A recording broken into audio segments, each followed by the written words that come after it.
Hey everybody, it's Seth Jones here at the Visual Arts Academy along with instructor Chad Nuss for a little post-holiday live drawing and painting session.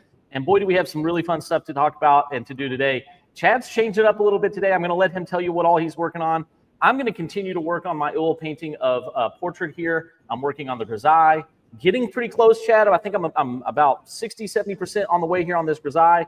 But I'm really excited for you to talk a little bit about what you've got going on today, because you were working on this very large post-apocalyptic scene, 6 feet by 4 feet, something like that. But now you've changed it up and you're working a little bit smaller. What have you got going on today? Yeah, I like to keep it fresh, keep you on your toes a little bit. So we did talk last time we did a live. I talked a little bit about the schedule I'm trying to follow, and so I usually have like several different, I don't know if you want to say projects or drawings or artworks going on at the same time. I like doing that just because it keeps my mind fresh as far as, artwork and creative thinking and all that. Sometimes if I get on one drawing for a long period of time, you can kind of get dry a little bit, or you get other ideas and you can get easily distracted and want to follow a bunch of rabbit trails. But I have kind of a structure in my life as far as with artwork that I find to be really helpful. So yes, so before I was working on that large landscape, apocalyptic landscape, the 6-foot drawing. And then last time we did a live, I was doing a smaller still life. And this time I'm working on a comic book page from my new graphic novel that I'm working on, The Silence, Volume 3. And so with these comic book pages, my goal is to get these pages done about one a week as far as the pencils are concerned. And I fell a little bit behind on this page. I was supposed to have it done last week, so I kind of put it up to more of the priority, because I'd like to get it done this weekend so it's ready for Monday, and then I can start page 4. So that's why I switched it up. And I look forward to sharing a little bit more about my process and what's going on with these pages today. Well, and Chad, thank you for that, because I think we're going to want a lot more information on how you work on your comic book pages, how it's different from working on a large format drawing, going down into your sequential art, which your degree is in sequential art. But I think for anybody that's just joining us, just so you guys know, we are working live. The goal is to have you let us know you're here, ask questions, engage with us. Our last 4 or 5 sessions, we've had unbelievable comments, unbelievable questions. We'd like to keep that going for you guys. Please ask us, let us know you're here, let us know you're engaged, ask away. And really, we're just so grateful that you guys joined us. Hopefully you had a wonderful holiday and you're looking forward to the new year. 2025 is right around the corner, Chad. And I love a lot that we have going on here at the Visual Arts Academy studio here in Louisville, Kentucky. But Chad, I think it is a big question, because you're reducing down your scale significantly. So working from a mountain range that was massive, really about a 2 foot by 2 foot square, right? Now you're working on a much smaller section of a panel. You're working on pages for your comic book. And why don't you tell us a little bit about your graphic novels, the series, first to kind of set the stage, and then give us some detail on what you're actually working on in your panels. Yeah, so The Silence, or the title of the comic book series is called The Silence, and it is a science fiction, I'd say kind of an epic story, dealing with a lot of different storylines, but the main storyline is following these 2 characters named Lazarus and Naomi. And they're kind of broken heroes, I guess you could say, where Lazarus grew up on this planet that had a lot of atmospheric issues. And so his lungs are damaged and he has to wear this apparatus in order to breathe. But he has superhuman strength, but he can't use it. Otherwise, it breaks the breathing apparatus that's keeping him alive. So he's constantly wrestling with this ability to help people, but not being able, or inability to actually help them.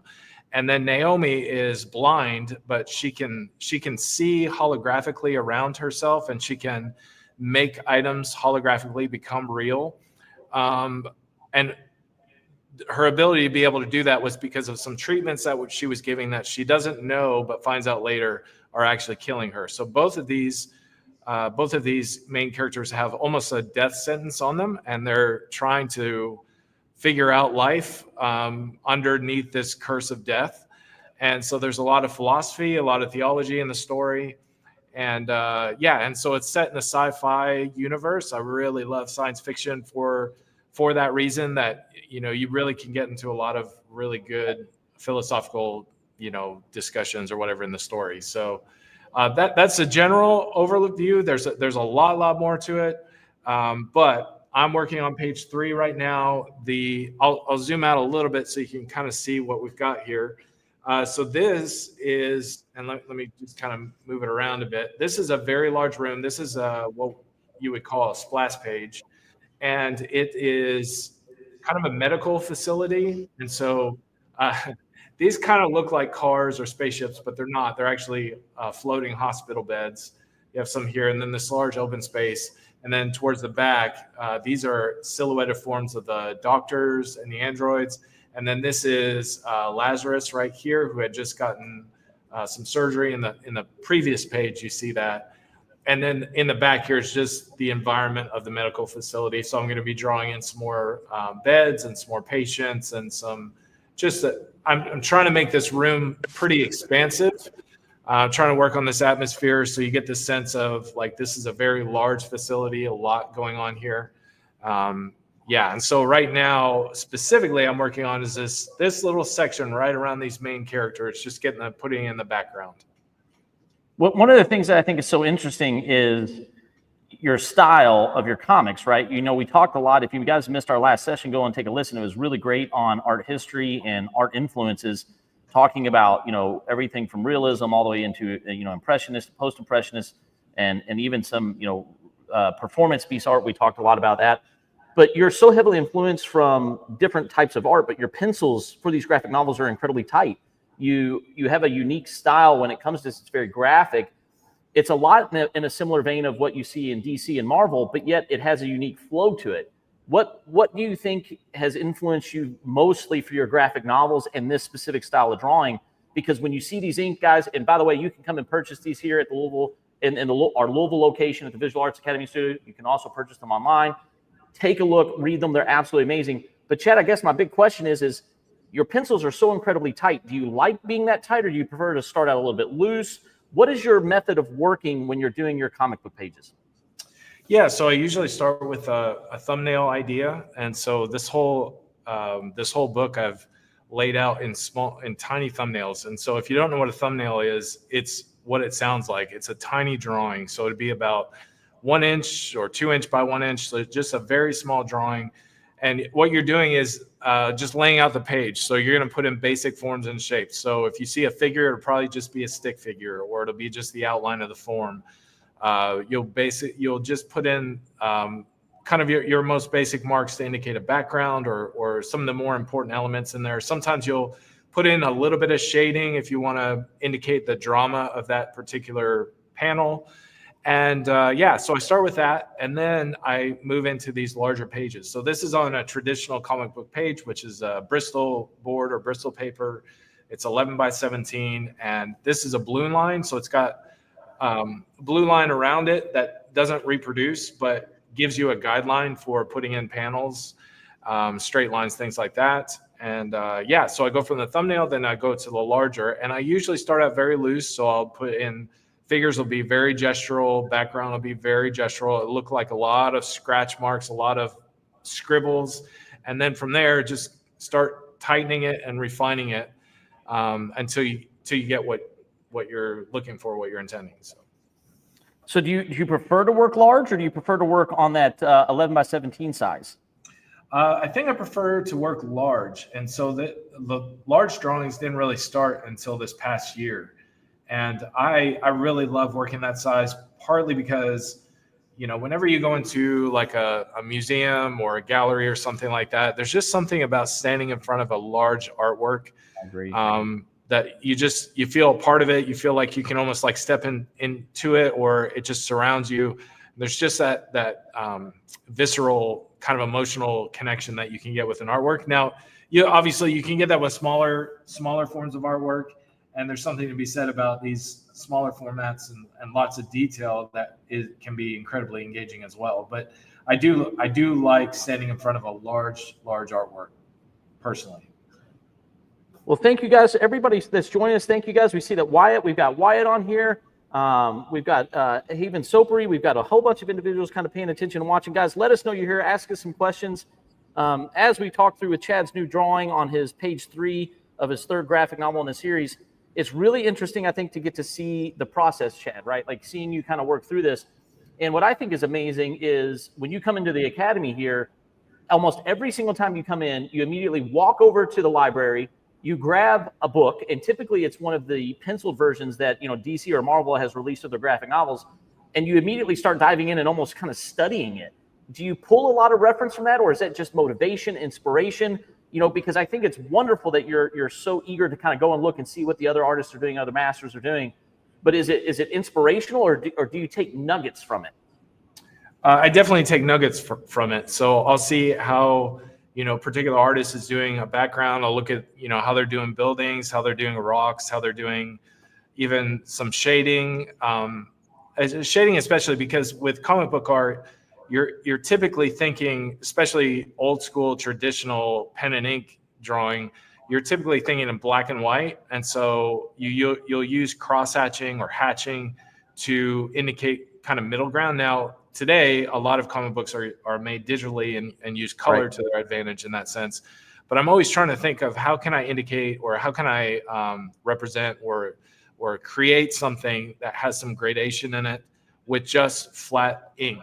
Like, how can I do that? So I like to look at different ways that artists have done that. And so my one of my biggest influences is, you know, people like Jim Lee or Todd McFarlane, you know, the old image artists who really brought kind of a realism to comic book drawing, even though it was still fantastic. I mean, you look at a Todd McFarlane Spider-Man, and he's put those figures in such a way that's like anatomically impossible, but he's done it in such a way that it looks real, like it could happen.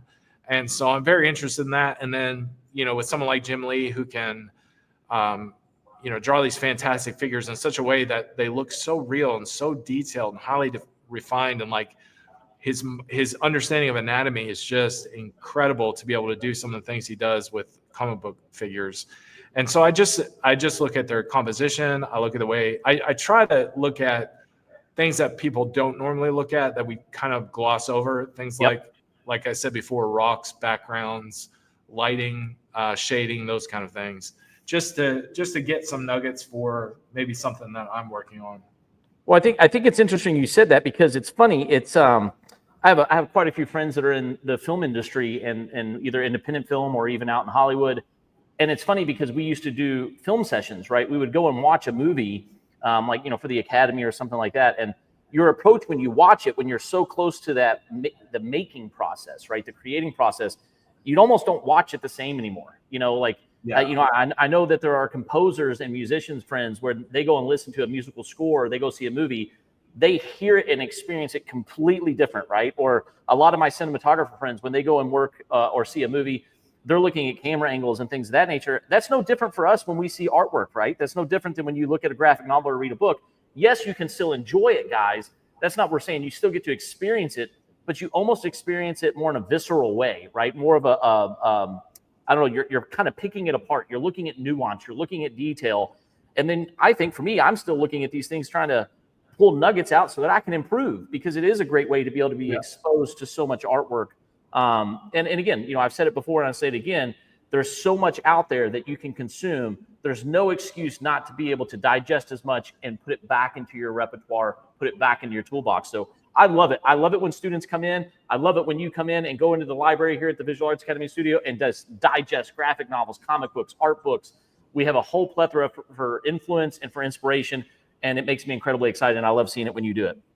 Yeah, I think when you're looking at it from like an artist or storyteller's eye, sometimes you enjoy it even more, because you're seeing some of the techniques or the way they're doing something, or some of the compositions, and you appreciate even more because you realize how difficult it can be to tell a story really well. And you know, that's one of the things I think a lot of students run into, especially, is composition. You know, like you can draw something that's technically perfect and looks beautiful, but if your composition is off even just a little bit, or if it's not as good as it could be, you can make a mediocre drawing look fantastic just by the composition, or you can make an amazing drawing just kind of dull because your composition is just flat, you know. So you know, it's like little things like that you sometimes you'll, as a spectator, take for granted, But when you actually go to draw them yourselves, you realize how difficult it can be. Some of the things Absolutely. that they're doing. Yeah. I agree, and I don't mean to put you on the spot or anything, but you kind of laid it out there for me, buddy. You put it out there. You had done a page for the novel, and you were working in a different method, right? And you thought it looked real, you loved it, you liked it, but then something happened, and you decided, oh gosh, this is not exactly what I was looking for. So why don't you tell us a little bit about that? Amy, so glad you're here. Ellie, so glad you're here. Wyatt, awesome to see you guys. Thank you guys for joining. Let us know you're here. Ask questions. But what I just proposed to Chad was he showed me a page. I think it was page 1 or page 2. Yep. And he did it differently. And then he decided, oh boy, I've got to change it up. So tell us a little bit about that. What happened there? Yeah. So I originally started volume 3, probably, I want to say like a year or 2 ago, and then just got distracted and just burnt out or whatever, and just kind of put it to the side. And it was always in the back of my mind to start working on it. But, like I said, when I first started working on it, I was considering doing the whole thing digitally. Now, I prefer to work traditionally with just a pencil in hand or a pen in hand on a piece of paper. But I thought, that there are some advantages to digital. It can make things go a lot faster. You can make corrections a lot easier, those kind of things. That cut and paste function is your best friend, isn't it, man? Yeah. Paste and scale it. Oh, I drew that a little too large. Going to cut, paste it, and then scale it down. I mean, it's amazing. Yeah, instead of having to redraw something, you can just like select it and move it, and all those things. But there are some disadvantages to that too, which we can get into later. But I actually completed pages 1 and 2. And page 1, I didn't like the composition at all. So I redrew it, and my redrawing was 100 times better. So my original digital was a spaceship, but it was just a profile of a spaceship underground in its underground hangar, just looking at it from the side. Very boring. My second page was very dynamic. It was a kind of a surgical scene with these doctors hovered around this operating table. You couldn't see exactly what they're doing, but you could see them all together working on a patient. The composition I felt like was really good, but I wanted to do traditional. So I went back and I redrew both pages. Now, page 1, the second time I drew it, the composition one, like I said, was 100 times better, and I'm sticking with that one. But page 2, even though I would say it was drawn better in the sense that there's a lot more detail, a lot more attention to shading and value scales and all that, the composition was nowhere close to the original one I did. The original one I did, the composition was so engaging. There was so much depth, even though it was just like a singular room, a singular scene of these doctors hovered over this patient. The camera angle, the way it was just arranged was so much more interesting the first time. So I decided that even though I had put hours and hours and hours into the redraw, the first version was much better. So that's the one I'm going to go with. Go ahead, bud. No, the only thing I was going to say, so the redraw will be one of those things that will be featured either, in the back of the graphic novel, like part of a sketchbook type thing, or, it's still a quality piece of artwork. It's just not as good as it could be. Right. Well, and I think it's interesting because, a lot of times you can just kind of settle and be complacent, right? And say, oh, it's good enough. It's there, the storytelling aspects. And I think especially, this is one of the reasons I absolutely love sequential art, right? Is because there's something unique that happens in between the panels, right? In the gutter, and that's time. Time takes place from panel to panel, right, Chad? And that's the beauty. That to me is the magic of sequential storytelling, whether it's, the Asian style storytelling or the Western style storytelling, that entity of time is directly, in my opinion, related to composition and layout, right? Because if you do it, like, let's say a 6-panel comic, but it's all broken up in one scene, that composition has to work for 6 individual panels, but then it has to work as a whole, right? It has to work as a holistic whole page, or a splash page, if you will. And so I think it's interesting because composition is important in all artwork, right? Even theoretical type artwork, if you will say, abstract art, right? Yep. Or the lack of composition, perhaps.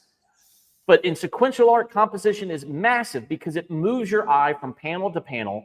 It forces you to look at certain elements. And ultimately, it's a storytelling tool, right? It's something that forces you to tell the story the way that it should be told. And so I love the idea that you were willing to sacrifice. And I wish one of our students, Patricia, was watching. she talks all this time about these practices, or she did this or she did that. It's part of the creative process, and you sacrifice a number of hours, but ultimately realized what was best for the story. Yes, exactly. And in some sense, it's a sacrifice, but in another sense, it's a learning opportunity. So like you're not going to use every single drawing. And, you know, I think about those, you know, stories or documentaries you've seen of people making movies, and they'll do, you know, a storyboard 100 times, or they'll do a scene, you know, 1,000 times till they get it right. And you think, you know, probably a good chunk of those are good in and of themselves. They're just trying to get it even better, you know, and that's the challenge. It's you have to be willing to sacrifice even your best drawing if you know you could do it a little bit better. Because really, when you think about it, yeah, okay, it'll save you a little bit of time not to do that second drawing, but then you put out the book, and years later you flip through it and you're like, I could have done it a little bit better. I hate that kind of regret, where you look at a page. There's, in my second book, for example, there is a page that I look at, I'm like, I could have done that better, and I probably should have, but it's done. So I don't like overly regret it. I just think to myself, well, that's who I was at that time, so I can do it better the next time, and that's fine. We're all in a process of growth. So it's like a director's cut almost. You know what I mean? It's almost like, here's the director's cut of this story, you know, with a couple extra pages added, or this layout changed. You know, I often think back to, and it's hit or miss with Star Wars fans. If you're a Star Wars fan, you're either going to agree with me or you're going to hate this. So I apologize. Let us know what you think. It's almost when George Lucas went back and re-edited the original trilogy. And he said, well, I'm doing this because now the technology is there that I can make it the way that I wanted to, right? Like I can add in certain creatures, I can add in special effects or scenes that he wasn't able to do due to budget and due to technological restraints. Sometimes that's not always better, right? A lot of Star Wars fans actually think that didn't help move the story along, and it didn't help the story at all. But, you know, it's from a creator standpoint, I can always look back at almost every single artwork and be like, I could do that better. I could do that better. I could do that, because I'm no longer that same level of artist, right? Yes. I hope that I've continuously improved. So if, you know, I look at the characters I created, Chad, called the Eppies, right? Back, you know, when I was much younger, I want to redo those stories entirely, because it's 20 years later, and I think I'm a significantly better storyteller, a significantly better draftsman, and maybe someday I'll get back to my Eppies. If you've known my Eppies, I hope you guys take a look at them somewhere. It's kind of an ancient work at this point, but I think it's interesting as a creator, right, Chad, do I rework it, or do I have to keep moving forward? Because you can get stuck. You can get stuck in a piece, you can get stuck in a project and never move forward, and then you get in the habit of not completing projects, right? Yep.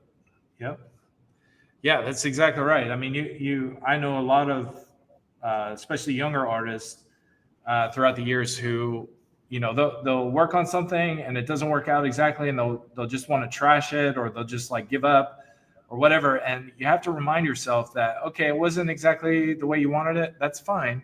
Like, you're going to get better. You have to just keep working at it, keep trying again, do it another way or whatever. And don't get hung up on making every drawing absolutely perfect, but know that like it's okay to sacrifice a drawing right now for a better drawing that will come later. So you always have to keep that the bigger picture in mind when you're working on art, for sure. One of the things I used to think was interesting and fun and maybe a little bit different. Everybody, thanks for joining, guys. We're so happy you're here. If you're joining us on YouTube, Instagram, Twitch, or Facebook, thank you so much for joining. Ask questions. Let us know you're here. Give us a big shout out. It's really exciting that you guys are joining us as we continue to paint and draw. But one of the things that I think is interesting, Chad, is as an artist, you can become complacent. And I think two industries, they don't really talk about this very heavily, but when you talk about lawyers or doctors, oftentimes they'll say, I'm practicing law, right? Like it's a legal practice. It's a medical practice. Yes. And I think it's an interesting concept, because that's what art is it's a constant practice, right? You're constantly practicing. If you complete a work of art, if you finish a piece and you're very satisfied with it, that's brilliant. But tomorrow's a new day and you should practice again, right? Yep. And I think that's a unique concept, is let's look at this as a practice. We're constantly practicing to get better and better and better. And I think that's a healthy concept, but it can also be a dangerous one, because if you only practice, you don't compete in the game. Does that make sense? Yeah, that's right. Yep. We want to get to where we're competing. We want to get to where we're sharing. I have a couple of young artists that are part of V.A.A.S here now. And, they expressed to me, they're like, I don't want to show this to people. I'm not ready to put this out there. I'm not ready to share it with the world. And I encourage them. I'm like, go ahead and share it. It's brilliant. It's so good. Get that feedback, get that energy, be passionate about what you've completed, because tomorrow will be a new day and you're going to complete a whole new work of art that may be even better. But what you did today was exceptional, right? And they always say I'm the biggest cheerleader, but I think it's healthy to get that out there. And I don't want to push anybody to do anything that they're not wanting to do, but I think it's healthy to feel a sense of completion, to feel a sense of I accomplished X, Y, or Z, and that's motivating me to do more. Yeah, exactly. And I think, I totally get the hesitation want to put stuff out there because maybe you don't feel like where it could be, or, you don't want to see someone, you don't want someone to see you at your weakest point, or you don't want to see them, let them see a drawing that maybe you're not happy with, or however you want to put it. Well, you're very vulnerable. You're putting your soul out there. You're putting your passion, your technique, everything out. You're very vulnerable. Absolutely. 100%. So I totally get that feeling of, like you said, vulnerability, where you think, man, but you've got to ask yourself a question, like, where is that coming from? Like, is it because you want people to be impressed with you? Like, and if that's the case, well, you got to be really careful with that, because that breeds a lot of pride and a little bit of arrogance, to, like, you're always worried about what other people think about you. You can't do that. You have to think about it more of, like, I'm going to put this out there. It might not be the best thing I've worked on, but I'm continually working, and you're really going to get better. And so you've got to have a lot of grace with yourself, and just realize, like, what you think is not that great, someone that doesn't draw at all is going to be blown away with it, because they don't know how you did it. And you've probably drawn longer than they have. So you have a lot to be excited about and proud about, no matter what level you're at. Just go ahead and put it out there. And, like, you never know, what, for one person, they may look at that and be like, wow, that's not that great. But for someone else, Right. they may love it. So. Well, I think there's also something to be said, and I'm curious to get your thoughts, but it's okay if you're just making art for you, right? Like, it's okay if you're just doing it for your therapy, your self-motivation, or for you. But if your goal is to share things with people, you got to learn how to share things with people, right? If your goal is to produce a graphic novel or a painting for people to see, if it's not just for your own personal pleasure, you have to get in the habit of sharing it and putting it out there, right? Because I think that's a learned skill, how to take criticism, how to take rejection, how to take positive feedback, right? That's something that challenges a lot of artists, I think, is they don't know how to, when somebody goes, oh, wow, that's beautiful. They go, oh, yeah, thanks. Okay, well, it's not that good. Really, it's not that good. And it's, I think a lot of artists struggle with that. But I think, Rick Rubin's, the music producer, has a great thing that he said, which is, I think you and I have talked about this, right, Chad? Which is where he goes, you got to get rid of what expectations are for everyone else and make it for you. You've got to focus on making it for you, even if you have the intention of sharing it with others, because you can't worry about what everybody else says, because then it drives ego, then it drives, comparisons, and it drives all those things you just talked about. But I think he says it, if you get a chance, look up his videos, guys. He has a beautiful way of saying it, much more eloquently than I can. But and there's other people that talk similar concepts, right? But I think it's brilliant. I think it's a good idea. Go watch it, listen to it, because what Chad just said is absolutely on point with that. Yeah, it's like that. It's kind of a catch-22 in some sense, like, especially with social media. You want to put yourself out there, other people can see it and that kind of thing. But it can also turn into this, like, monster where you're just so worried about, like, how many likes did I get and how many people responded and that kind of thing. And I go through seasons where I'm like, I'll say to myself, okay, I'm never posting again. This is so dumb. I'm so enslaved to what other people think. And then I'll stop posting. I'm like, yeah, but, like, people ask me, like, hey, are you still drawing or still doing? I'm like, yeah. So people want to see it, but, like, you have to have this, like, healthy detachment where, you put it out there, it's out there, who cares? It's fine. It's done.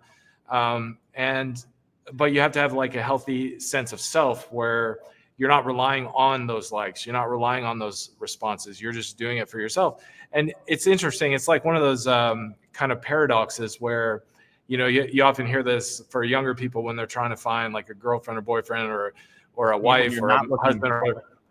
Do what now? Yeah. No, I love where you're going. I'm sure you're on, 'cause I'm with you.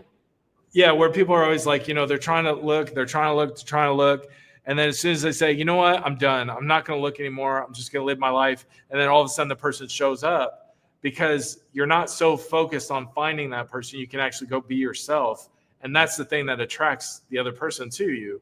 It's the same thing with art. If all you're worried about is other people liking your artwork, then you're going to be a slave to that. But if you do art for yourself and what is true to you, then people are going to recognize that. They're going to identify with that, and they're going to like your stuff because you're being true to yourself. And I think that's the real challenge, is to create with a sense of detachment from what other people think, knowing that it's also important what other people think. It's just a really hard balance to maintain. Absolutely. Well, just to kind of share a very personal one with our viewers that everybody's here, is you and I felt like our last session was probably our best session we'd ever done. We were really hyped up about it. We ended it. We got off and we're like, man, this is great. We're going to get a lot of people hopefully tuning in afterwards, because we had a wonderful audience last go around, guys. Thank you guys so much. But we're like, oh, there were some gold nuggets in there. Maybe we'll get some, post live views.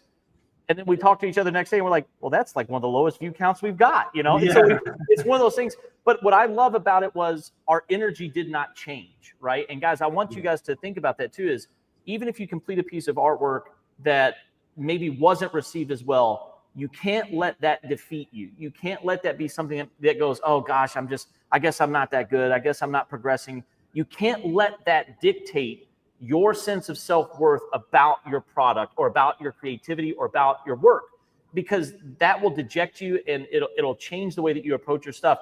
Now, don't get me wrong, pain and sadness and some of those deeper emotions, if you're a creative individual, they can help you produce some brilliant works, right, Chad? We've talked about that with art history and everything else. Strong emotions can produce brilliant results, but I don't want you to feel defeated. And that's one of the things I try to teach all my students here is your work is always in progress. You're always practicing.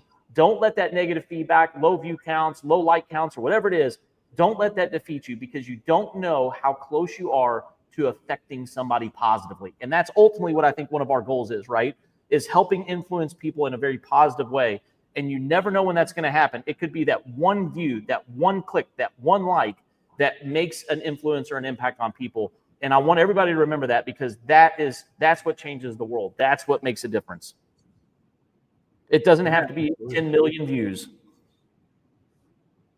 Yeah, absolutely. I mean, and the other thing too, it's exactly what you said. You don't know who's watching. So like, I mean, I guess there's some ways you could find out, but as a general sense, you don't know exactly who's watching, and you don't know like who that person might be that either is one of those gatekeepers that loves what you're doing and opens doors for you, or it could be just someone that is kind of down on life and something that you drew really encouraged them or inspired them. You have no idea. So it's one of those, you, like I said before, you just have to have a healthy detachment from it and just draw to draw. You've got to get to a point as an artist, in my opinion, where you're okay to die in obscurity, or you're okay to have never been discovered in your lifetime, because the point of the art is not the discovery. The point of the art is the making of the art. And right. So whether that means, you live off in an island somewhere and no one ever hears your name, or you're in a big city and you're the most famous artist in the world, it doesn't matter. The process or the kind of the end goal is still the same on both sides. Absolutely. For everybody that's just joined us, we've got quite a few people watching on Twitch, Instagram, Facebook, YouTube. I'm Seth Jones, co-founder and instructor here at the Visual Arts Academy and Studio here in Louisville, Kentucky. I'm on with instructor Chad Nuss. He does he's our master draftsman, does a lot of our drawing classes, sequential art classes. He's working on one of his pages from his upcoming volume 3 of his wonderful graphic novel series. It's so exciting to get to see his pencils. Chad, maybe I'll take a full screen here in just a minute and let you kind of walk us through some of that. And I'm working on a 30 by 40 oil painting portrait of my daughter that I have really been working very heavily on the grisaille. And basically that's a grayscale underpainting. Once I get this all finished up, I will go back on top with colors. And so you're going to see chroma be added into this, but this helps me understand my values, helps me understand form, chiaroscuro, and it allows me to then go back on and glaze color on top. And it's a beautiful technique that's been around a very long time in the oil painting world. And I'm really excited. This is a new challenge for me. This is something I normally paint very similar to a full-blown alla prima style, which means painting in one go. But Chad and Thomas and a couple of other people challenged me to do a full-blown layered oil glazing technique. And so that's what I'm doing. I'm challenging myself here, Chad. I'm nervous. I'm scared to death about it. Oh, actually, we've got Thomas on. Thomas has joined us. I got a little wave here from him. Thank you, Thomas, for joining. We got everybody else. Thank you guys for jumping on, especially on the Twitch side. We really appreciate you guys joining us on Twitch. If you like what we are doing here and you like being a part of this community, give us a like, subscribe, or give us a share out there. It helps us reach more individuals, and it keeps us motivated and keeps us going, which kind of goes against what we just kind of talked about, not worrying about everybody else. But we do want to build an art community here. That's one of the things we're pushing and promoting to do. We're going to be going live again sometime after the new year, and we're going to have co-founder Thomas on as well, which I'm so unbelievably excited about. Chad, I know you're excited about that as well. But ask us questions, get engaged, help us build this community. We're so glad all of you guys are here. We're going to keep working, taking questions and answering and just having a great conversation about art. So thanks for being here today, guys. Give us a like, subscribe, or share. We always appreciate it. Yeah, so your terror has not subsided as you've worked on this page or this painting, huh? No, I think I shared with you a while back, and maybe even on a live stream, I always felt like I struggled with color, right? Like color theory was my absolute hardest class in college at the Savannah College of Art and Design, which was brilliant. Professor Deborah Moshe, she was an unbelievable professor. Working in gouache, though, was incredibly challenging, but you get such beautiful pigment with gouache. But it was one of my toughest challenges. A lot of my critiques when I was a younger artist, a much more younger artist, like elementary and middle school, I would kind of get some criticism for my coloring. So I've always had this fear of, I don't know how to create pigment very well, if that makes sense. I shouldn't have that fear anymore, Chad. I've had a lot of success with colored pieces, colored acrylics and oils and things of that nature. But I guess there's this heightened sense of fear on this piece because it is a portrait of my daughter, and I really want this to turn out really, really well, right? There's an immense amount of love in this piece, and I want it to succeed. So I'm being patient. I'm doing my grisaille, making sure I get my values and my forms down really, really strong. And I'm going to take my time with it and make sure that the love that I have for this piece really shows through. But no, the fear has not subsided. I'm absolutely still terrified, but I'm going to work through it. I'm going to persevere and do hard things, and I'm going to work through this hard painting for sure. Well, I love that. And that's, as we talked about before, one of the basic qualifications of being an artist is that sense of perseverance. Because as we talked about before, and we continue to mention, things are not always going to go your way when you're painting and drawing. But the difference between a successful artist and one that's not successful is you actually finish work. You actually do the work. The actual failure is when you run into a hard thing and then you just say, well, I'm not going to paint anymore. That's when you really lose. You know, I remember in one of these live conversations, someone's talking about, as a painter or as an artist, was there anything about art that, that makes you a failure, and they would say, well, you can't fail as an artist in the sense of like, you can't create a bad painting. And there's a sense in which that's true. There's some paintings that are better than others, and it really just depends on what you're going for. But at the end of the day, the actual failure is the artist that doesn't finish the painting, that just gives up. That's true failure. I agree 100%. And, Chad, I was going to chime in there because you and I have both seen this ever since we opened the Visual Arts Academy and Studio. How many we get so many adults that come in here and they share stories with you and I, and they share stories with the other team members here. And they tell us, I was a budding artist when I was younger. I had a passion for it. Some even say I studied it at university or college. And then they go, and then life kind of happened, or I had a bad experience or something happened. And now 20, 30 years later, they've come back to it and they found us and they're building this community and they're excited to create again, right? I think that's something I'm incredibly passionate about is art is for everyone. Art is part of a lot of people's lives. And unfortunately, the rat race, or just, I don't even want to say the rat race because sometimes it's not negative stuff, right, Chad? Your wonderful obligations of responsibilities or parenting or partnership or anything like that. Those are all wonderful things, but sometimes they can pull you away from what you love. And I love seeing, and I think you do too, I love seeing all these people come back and finding a home here and being a part of the Visual Arts Academy and Studio and diving back into creativity, diving back into the visual arts. And it's just incredibly exhilarating, right? It's that resiliency that you're talking about. It doesn't always have to happen the next day. You can still be resilient, coming back, 5, 10, 15, 20 years later. And I think it's brilliant. Yeah, I mean, I love all those stories of like artists that really started their career later in life, or got discovered in their 50s, 60s, 70s, 80s, or whatever. I love those stories, because it's so true. Like you don't want to live your life under the weight of regret. But the beautiful thing about art is you don't have to. You can get back into it when you're in your 70s. You can get back into it if you haven't done it for 20, 30 years.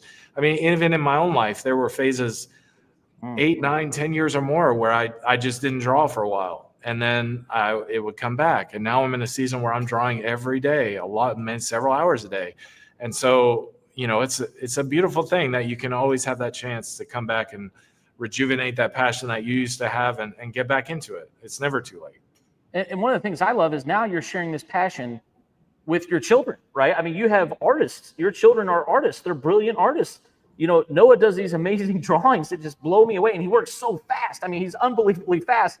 And then, your daughter, George, I mean, so now your passion is a different level, right? Now you're experiencing art at a different level as a father and with your children. I mean, how cool is that, right? Because my kids are still really, really little. They're brilliant artists, don't get me wrong. Love you, girls. But you're experiencing something very different now that they're young adults, and they're creating at a whole different level than just kind of pencil drawings and color drawings and stuff like that. How cool is it that you get to experience this with them? Oh yeah. I mean, I love the discussions that we have, especially with my daughter, like artist discussions about drawing, certain cartoons or certain, stories or whatever. I love having those discussions. It's like, it brings your relationship with your kids to a whole different level when it's like talking shop with your kids, like, right. Artists. And it's just a beautiful thing. I love the opportunity here at V.A.A.S to be able to build into younger artists, but it's even more of a blessing when it's your own family members, and to just see that the way they're developing and how fast they are where you were at their age. Like, that's just a wonderful thing to be able to push them. I think when I was younger, no offense to my family or anything, they did a great job with me, but like, I just think if I were at their age, what are the things that would have helped me the most? And to have the opportunity to do that for my kids, it's such a blessing. It's so amazing. And I get so excited when you see some of the parents that come in, and they may not be artists themselves, right? They may not be creative. And there's been a few parents, you've seen it in our Thursday night live drawing sessions. I got a couple parents that said, hey, you guys are going to the easel too. You guys are going to be drawing as well. Here's some charcoal. Here's some paper. Let's get into it. And to their credit, they dove right in, right, Chad? I mean, they said, all right, here we go. I don't know how to draw anything, but I'm going for it. And I just got chills because I think that's so powerful, and we have parents that come into this place, into the academy, and they get to see their kids draw more. But not only that, I'll share a quick story. I have a watercolorist who's a little bit more seasoned in her years, and she's absolutely a brilliant watercolorist. And this is the first time her husband's been able to sit down and watch her paint. And Chad, I almost tear up every single session because he's like, I've watched her paint more in the last month than I have in our entire marriage. And he gets to see this side of her so beautifully, right? And I think that's so cool. Guys, do you have anybody in your life that you love to paint or draw with? Do you have anybody that you get to talk art with? Sometimes it's people that are local. Sometimes it's people that you've built relationships over the internet or abroad or across the globe. We hope that you can do that here with us in the Visual Arts Academy, especially through these live sessions. So give us some questions, give us some feedback. Let Chad know how that drawing's looking. Let me know what you think of my painting over here, and ask us questions about technique, style, anything you want to do. We want to have those kind of relationships with you that we get to see with everybody here physically. So the goal is to bring the Visual Arts Academy and Studio to you guys live and through a lot of our different mediums. So thanks for joining us today. Chad, I think we've got another great day of discussion going. So I'm super excited. I love it. I was thinking about when you were talking about, as a parent, we have a gentleman that comes to our open studio on Thursdays for the figure drawing, him and his son. And he was sharing about how he used to draw when he was younger, a younger man. And he showed us the sketch drawing many years before. And to see him to come back and starting to do figure drawing again. And I keep telling him this, and I don't think he understands the seriousness with which I tell him, but like, his line work is exquisite, and Yes. the way that he's drawing these, he's used this like heavy outline. If you were walking into an art gallery today and you looked at it, you would never know that this is someone that hadn't drawn in like 20 years. You know, this is Absolutely. someone that has such a unique style to him that it just is engaging and beautiful. And so, yeah, you know, to go with our discussion about, you know, coming back to the art, coming back to drawing, even as an older person, and to see that bond with his son, see his son really catch on to it and get an excitement about it. Really, as a teacher, that is just like, that fills your heart. That's exactly why you're doing this, you know? And so we love to see and hear about those stories here at the Academy and other places too, to see people, their love for art, you know, just all of a sudden blossom again. You're never too old. You're never too young. You know what I mean? Like, I think that's the beauty. You know, there's certain things, you know, I was an athlete, you know, and I have a lot of friends who are artist athletes. And at some point in your life, not that you can't maintain a level of physical nature, right, Chad? Don't get me wrong. I know you love to go run, you know, lots of miles. You're very active. I still try to be relatively active, but there is a limit to what you can physically do as you continue to age, right? There are limitations that happen. Those limitations don't necessarily exist with art. I mean, sometimes they do. There are some situations where you can't do the things that you used to do, right? But for the most part, art is ageless in a sense. And I think that's what's really unique is you can be, you know, from the moment you can be a baby and you can drag something across a piece of paper all the way up to a more seasoned individual, you're able to still work on art continuously. It is one of the longest art crafts, the visual arts, the musical arts. It's a craft that you can continue your entire life. Yeah, I had just mentioned to you through text about that Miyazaki documentary from Studio Ghibli, or Ghibli, however you say that. And part of that documentary talked about how he's in, I think, late 70s now. And this was made a couple years ago. I think. I would say it was made a couple years ago, so he might be in his 80s now, but he's still drawing and still running this animation company. And part of the documentary was talking about all the rumors of him retiring. And at the very end, I don't want to ruin it for you, but he basically told them, like, no, I'm never retiring. Right. And I'm going to die as an artist. Yes. Yeah. Yeah. And so the only thing I think, like physically wise, that might affect you, you know, as you get older, you're not working fast, your hand might get a little shaky, those kind of things. You might not have the same acuteness that you had when you were younger. However, your art can change with that. There's no, you're not forced into a particular style your whole entire life. You know, if you have a physical limitation, well, work around that physical limitation, use it to your advantage, you know, change your style if you need to. There's no saying that when I'm 80 years old, I still need to draw comic books with this level of detail and exactness, however you want to say that. But you know, I could change my style when I'm older and it be more abstract or be more gestural. There's no rules to that. So I think, once again, part of being an artist is not only perseverance, but it's also flexibility, being to use circumstances to your great advantage and create great art as a result. There is a gentleman on Instagram that I follow, and I cannot think of his name at this time. We've got to get a producer on here that can just look stuff up for us, Chad, so that way we don't have to constantly be like, we'll find it, we'll get it.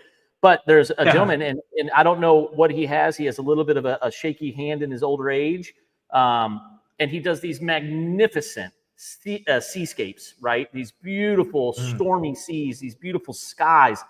I don't know. He could have always painted in that style throughout his artistic career, but I feel like it's exactly what you said, right? Which is he's adapted, he's modified his approach, and his artwork is absolutely stunning and beautiful. I mean, it's phenomenal, and I love that. You know, I love that you can grow with it and change with it. I know that there are some cognitive and physical, you know, elements that can adjust that, but I love watching him work. And I'm going to be honest, you know, sometimes I get nervous about what would happen if I lose the ability to control my hand, right? As an artist, you know, what would happen if I did this or that? And he gives me a lot of hope and encouragement. I'm not exaggerating here, Chad.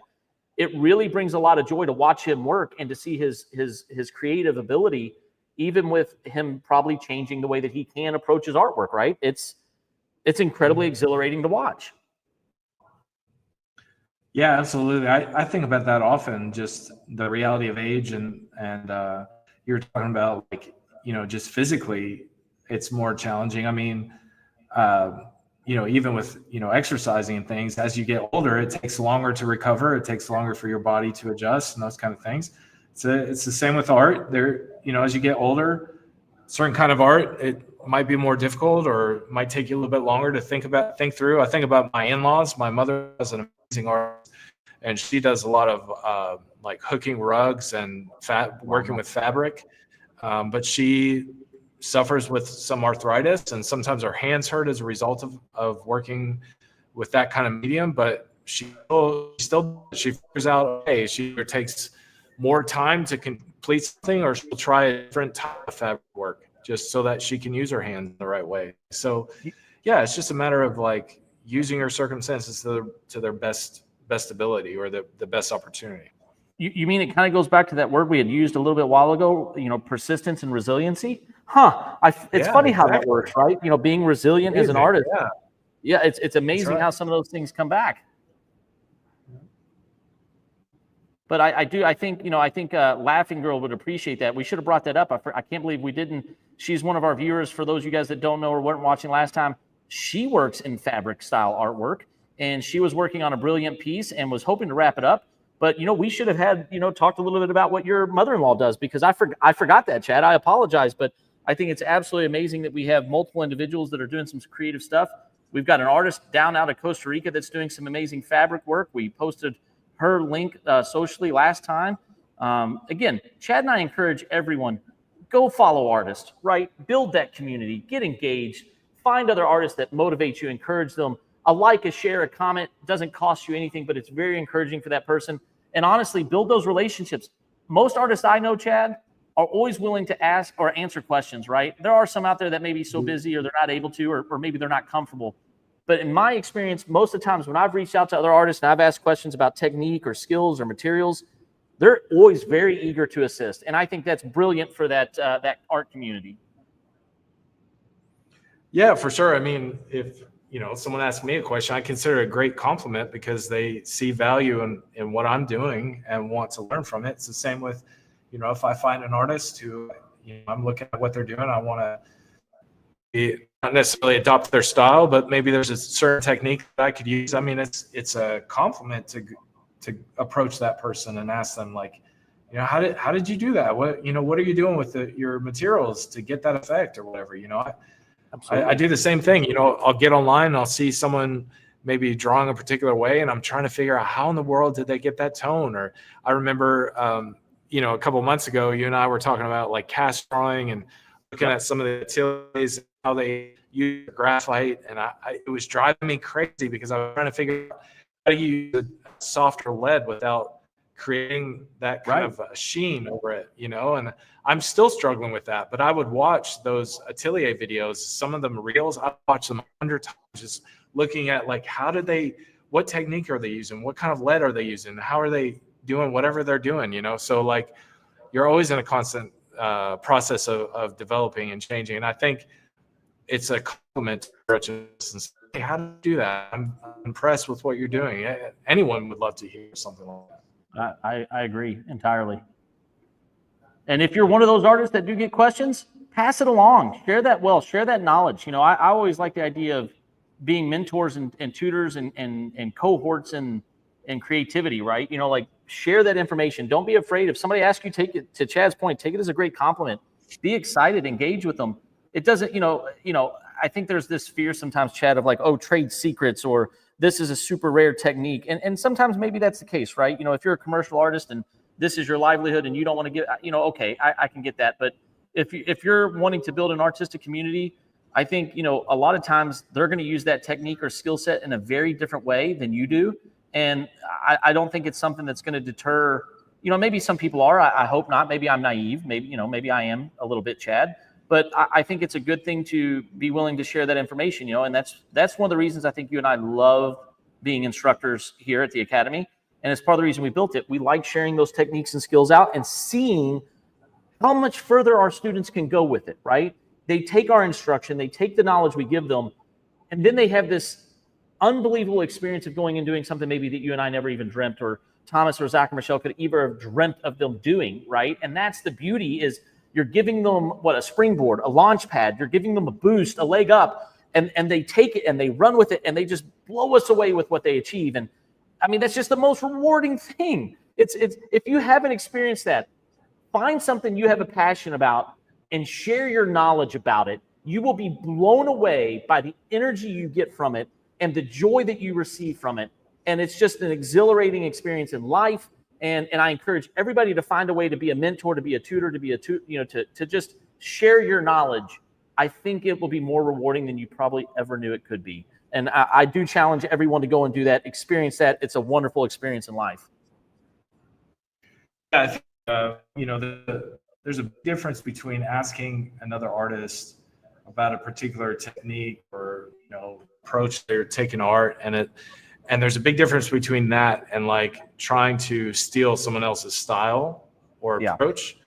I think you have to be on guard with that. But even with that, the older artists, they would copy from masters. That's right. Part of the process of learning until you're able to solidify your own voice. Sometimes you need to copy some other artists just to see how they did things. But if your intent is to copy another artist so that you can, take what they're doing, obviously that's a bad thing. But for the most part, I think, if you're honestly trying to learn and you're approaching another artist about something they're doing, I think that's a beautiful thing, and you should definitely do it for sure. Agreed. Sorry I get so carried away. You know me, I'm over the top. I guess it's true, like one of our students said, I'm just a giant cheerleader, Chad. But if you can't tell, I really do believe that it's a wonderful thing, and we are so fortunate, we're so blessed, we're so lucky to get to do what we do here at the Visual Arts Academy and Studio. If you're local, if you're in the surrounding areas, if you're in Kentucky, Tennessee, Indiana, Ohio, anywhere, St. Louis, the Missouri area, please take a road trip, take a day trip, come and see what we've got here. We've got 2 floors. We got multiple studio spaces. We have a full gallery upstairs. We have a lounge and reception area that's unbelievable. It's one of my favorite places to hang out and read and write and draw. But come by and see us. We're open Monday through Saturday. Typically, we are going to be closed on the new year. But we've got another really exciting live stream coming up. We'll let you know when that's coming up after the first of the year. We're going to do our best to get 3 individuals on here. And I just can't wait for that discussion, Chad. I think it's going to be a lot of fun. But I'm just glad you're here with me tonight. That page is looking phenomenal. Chad, let me blow that up so that our viewers can see this a little bit closer. And why don't you tell us a little bit about what you've had going on here? So what you have here is this is one of the main characters. His name is Dr. Polaris. And these are some android kind of doctors or nurses or whatever in the background here. This is Lazarus, who's the other main character. And this is just another of the android doctors. And I'm putting them in a silhouette form because behind them, up above them, are these really bright kind of medical lights shining down from above. And then we have some of the architecture here, just these large arches. And then back, the room goes way back. And so I want to be careful about putting too much detail in this area because I really want to highlight these silhouettes. If I start putting too much in here, then it gets really busy and you can't really see these forms. So I want them to really stand out. As I move to the left here, I'm going to do the kind of these same scenes with a bit different formation, different doctors and things like that. Just kind of along this line, getting smaller and smaller as they recede back into this room, back in here. And so I'll do another couple archways here.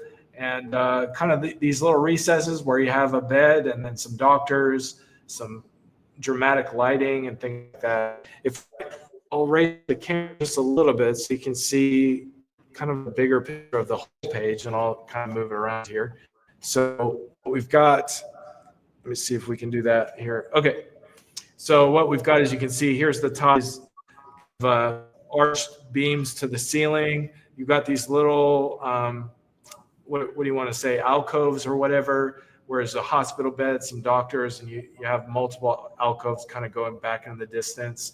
And up close here, this large floor area, and on the other room in the foreground are some other beds waiting to be used.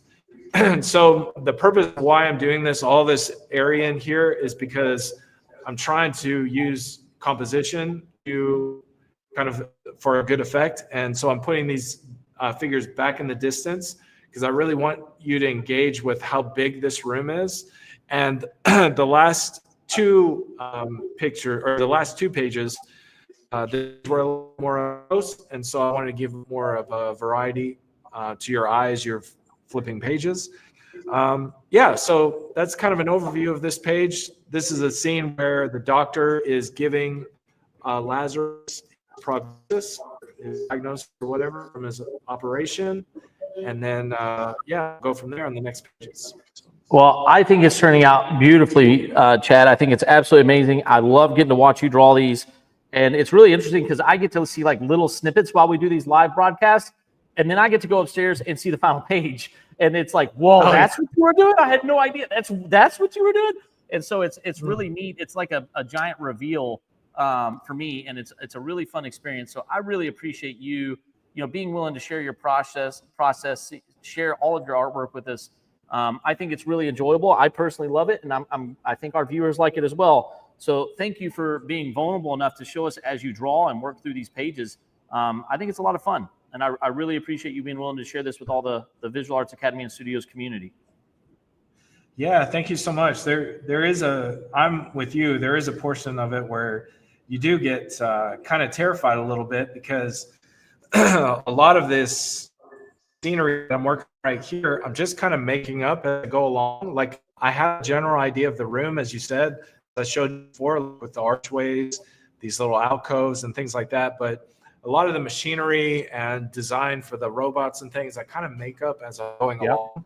So there's always that fear of, like, you're working on a design and then it just doesn't look good at all, and then you've got to erase it and redraw it. But it's kind of terrifying to make a mistake in front of other people, which is so ridiculous. Like, I hear myself saying it out loud. I always tell my students, especially when we're done with drawing and we put it up and everyone looks at it, critiques it, everyone's always afraid of that. Like, they're always afraid of other people looking at it and saying something about it. But that's how you get better as an artist. And you have to constantly remind yourself, everyone makes mistakes. Everyone has those bad drawings. Everyone has those paintings that they spent hours and hours and hours that at the end didn't turn out the way they had hoped. So I'm constantly remind myself of that as well. Yeah, I think that's a really good kind of healthy thing to kind of talk through too, right? Which is, a lot of times you only see the completed works. You don't see the many steps or stages or attempts that got that individual there, right? And don't get me wrong, there are some artists that they can just sit down.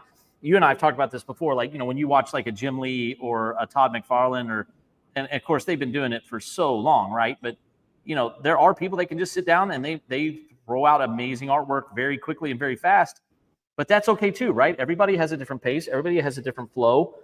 Everybody's production level is a little bit different. Now, we haven't talked a lot about commercial artists, right?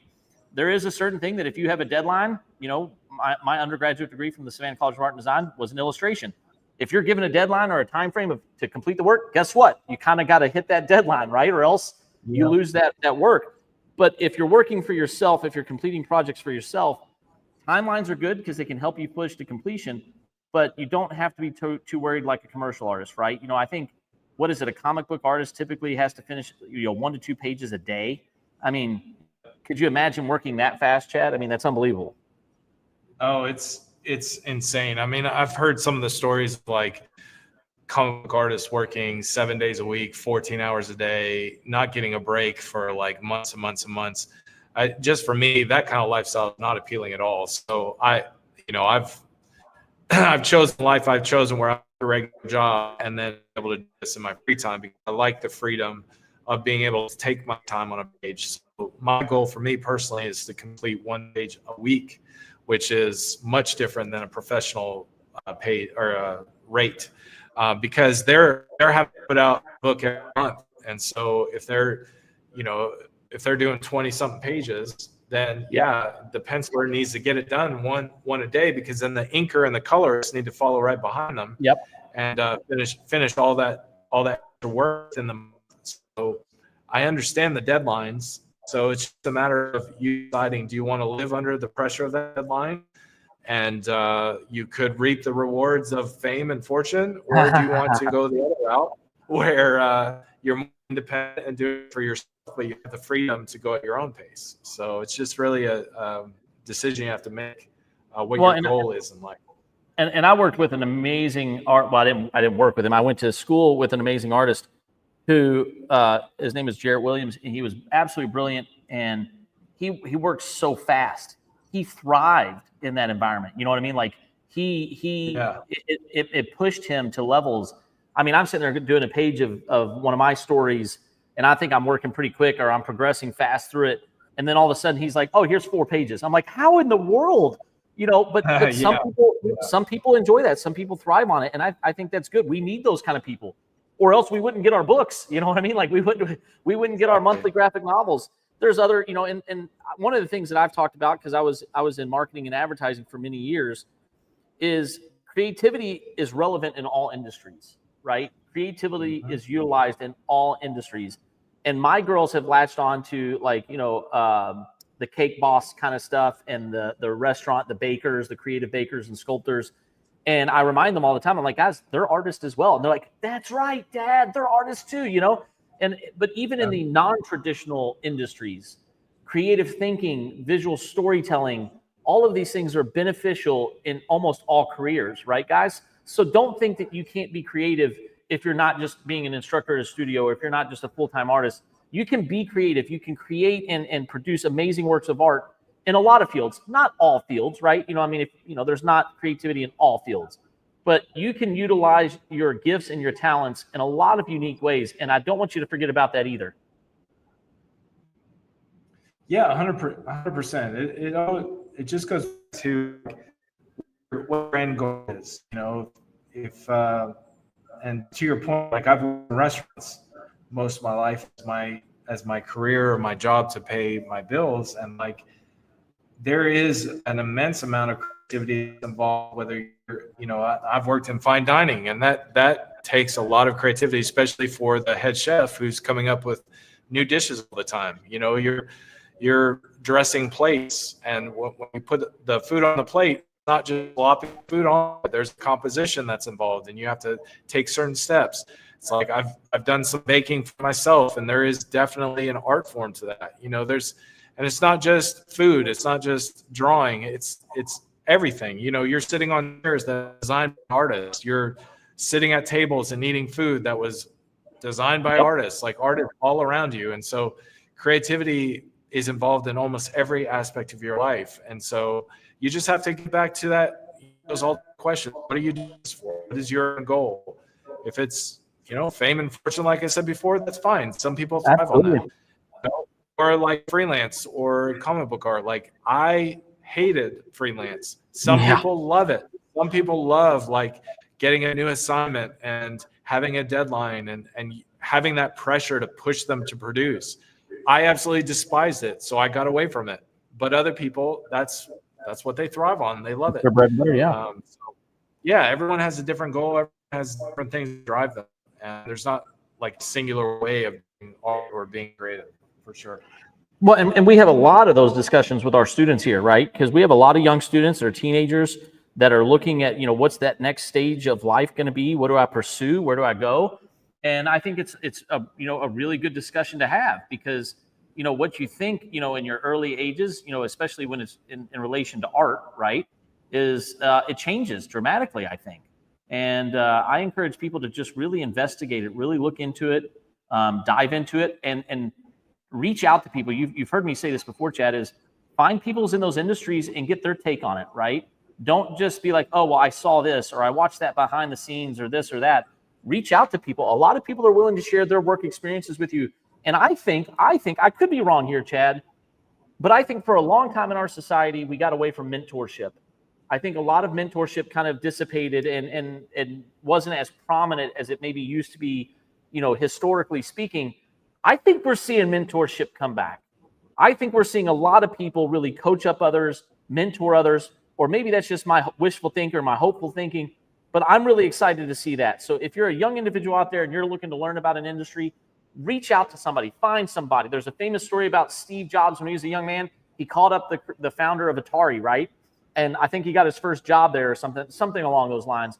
Don't be afraid to do those kind of things, guys. It's a great way to see what that pathway looks like, what it takes to get there. And a lot of those people are willing to help out. So I encourage you, reach out to those individuals, or come reach out to Chad and I. We'll assist any way we can. We want to make sure you guys have an amazing experience. And I think it's good. Don't be afraid to ask for help or insight, I should say. Yeah, I absolutely agree. I mean, I think as when I was younger, I would have loved to have someone like just kind of build into me as an artist. Like that would have been an amazing thing to have, but you just don't find it a whole lot because people like their own personal career or whatever, and that's no fault of their own. It's just a reality. Right. I love the idea as I've gotten older to think of my life in terms of how can I build into someone else? How can I encourage them now? You know, like you're exactly right. I think that whole idea of mentorship really is making a comeback. And when you think about, you know, the old system of art where you would become an apprentice and you would live with the artists that you're under, you would learn from them. I think that's a big thing. Now, I don't know how much of that's practical today as far as living together and right. And you know, spending every single moment together. You know, as I'm married and have 4 kids, it'd be very difficult for someone to come move into our house. But at the same time, you know, when you have avenues like what we have at the Visual Academy where people can come and learn from other artists, I think is a beautiful thing. And that's one thing I do really look forward to as I get older. I agree. Well, Chad, what do you think of this couch top here? Are you thinking am I getting, so the goal with this here in this section is to find a balance between texture and softness, because this is kind of a leather couch and the backside is very taut, right? It's got some looseness to it because my kids climb and jump on it. But I really wanted to try to get a certain level of kind of rigidity and softness at the same time on this top. So how am I looking? Do you think, have I lost it? Have I gotten it? How am I looking here? Well, I think you ruined it. I think you should start over. I might have to. I might have to wipe this whole thing off and go again. No, it's beautiful. It's beautiful, especially when you put it in the large screen. Like it looks like that shiny that you get kind of on a leather couch, and especially with all the gradation of, like, you think of a leather couch, sometimes you can think, oh, it's just this smooth surface, and in some sense it is, but it does have a lot of variation as, you know, light hits it. There's different folds in the couch, and I think exactly what you said is happening. And the top there, it's a little more, as you would say, maybe puffy or a little bit looser, whereas the back is like stretched over a frame. So you have two different textures, and you've hit it exactly. I think it looks great. Awesome. Well, thank you, sir. I think I don't want to, you'll hear me a lot if you come to any of our studio sessions. I'll say at some point, you got to step away. At some point, step back, move away from it, get it from a distance, right? Because if you constantly, if you guys can see me on the second one here in this, if I'm constantly got my nose in the canvas, and I know I've got a very large nose, so it's constantly in the canvas, but if you don't get distance, you're not going to see the piece the same way that you do, you know, from 10, 15 feet away. And it's something that you and I talked about, I think, in our first or second live session, where a piece can look really, really good from 1.5 feet, but then you move back and all of a sudden the likeness doesn't look like that anymore. Or maybe that top of the couch that we just said looks successful, it may not read as well from 5 or 10 feet back. And again, what is my goal? This is a 30 by 40 inch canvas. Do I want people to only view it from 2 feet away, or do I want people to view it from 2 feet, 3 feet, 10 feet, 20 feet, right? And so I have to be able to look at this piece, evaluate it from different things. And sometimes if I'm constantly in here so close, you know, I can overwork the piece, and I don't want to do that, right? I feel pretty confident with where I'm at. I see that I have some values that I'm going to want to push, but I'm going to let the oil kind of sit a little bit. But right now, what I feel like I need to do, if this were a student's piece, I would sit here and say, okay, step back, get away from the piece, look at it from a distance, right? Breathe it in, if you will, digest it, see how it is, and then bounce to another spot. So what I'm going to do is I'm going to take a quick second. I'm going to move away from the canvas, Chad. I'm going to digest this piece, which you and I both tell all of our students to do, right? And then I'm going to shift and work on a different section. So for those of you guys that are watching, we haven't got a lot of questions today. Please ask questions. But this is a big one for me. Seth Jones is an instructor here. Get distance from your artwork. You will see things that you didn't see if you're close to your sketchbook, close to your canvas. It's healthy to take a step back. So Chad, I'm going to take a step back. I'm going to view this for a second, and then I'm going to have to pick another spot to work on and see where I kind of go from here. I'm going to bounce around and work on another section, but I'm going to step back and take a look at it. Yeah, I think it's an interesting discussion I have with my daughter all the time, is that she'll draw something and she'll bring it to me, and she'll ask me, you know, my critique or what I approve, whatever. And I'll tell her, well, I think this is a little bit off here. And then she'll try to spend so much time, you know, explaining to me what it is and what she was trying to do and what it should be and all that. And I'll tell her, I'm like, yes, in your brain, that's what it looks like. But in reality, what I'm seeing is different than what's in your brain. So you have to ask yourself the question, are you going to be standing next to this piece of artwork the whole time and being able to explain it to everyone that comes and looks at it? Or do you change it so that you can clearly communicate what you're trying to communicate? And it's sometimes very humbling to come to an artwork that you've worked on and spent so much time on, and then turn around and have to change something that you thought was fair. Not. You and I have talked about it. You know, I'll show an artwork to my wife, and I love her to death, but she's not an artist, so she'll look at it and she'll be like, is that a bunch of horses in there? Like, what is that? And then I'll explain it to her, and I'll say, well, no, there's a person here and a person there. And then the lights will come on. I'm like, okay, well, as much as I appreciate her feedback, I actually even more appreciate it, because I know, like, hey, I need to make this artwork clear. I need to make it look so that anyone can look at it, immediately grasp what's going on. And if she can't see it, then I know anyone else is not going to see it. And we kind of joke that she's like my lowest common denominator. And I don't mean that in a bad sense. I mean that in a very real sense. Yeah, she helps engage whether, you know, something's successful or not. Yep. Well, and I think, you know, I've talked about this before. You know, my brother Zachary, you know, he had a lot of talent when he was younger, but he never cultivated any of that talent. But he has a good eye for what reads and what doesn't read. Does that make sense, Chad? You know, like he has a good sense of, oh yeah, that leg looks appropriate. He can't really articulate why, but he's always been a really good judge of a lot of my work, honestly, where he's like, I don't know exactly what you're trying to do with that, but I don't think you're getting what you're trying to get, right? And I think that's kind of like what your wife achieves for you as well, is a non-biased, or maybe they are a little biased at times, I guess. Maybe they're our toughest critics, right? But they, or maybe our best supporters too. But I think at times, you know, you can kind of use somebody that maybe isn't an artist to give you feedback that is sometimes hard to take, right? It's hard to listen to and take sometimes. But at least you know it's genuine, and they're not giving you just some kind of artsy-fartsy response. They're giving you genuine response of, this isn't working the way that you think it should be working, right? And that's really helpful. That's really beneficial. Yeah, or they're giving something that you might not want to hear, but it's the thing you need to hear. Yes. And you don't want someone to just like constantly telling you, oh, that looks amazing. That's so amazing. That's so awesome. I mean, that's nice, and that builds but you're not going to grow.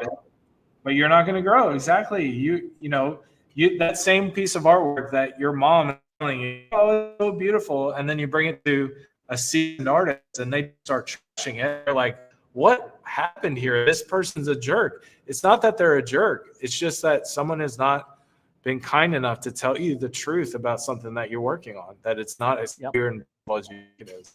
That's hard to hear. And that's the difference between me and you, right? Is I'm going to coach you up and be like, look at this beautiful. No, I'm kidding. I'm joking. I'm teasing. No, I think, you know, there is something to be said, because how can I articulate this?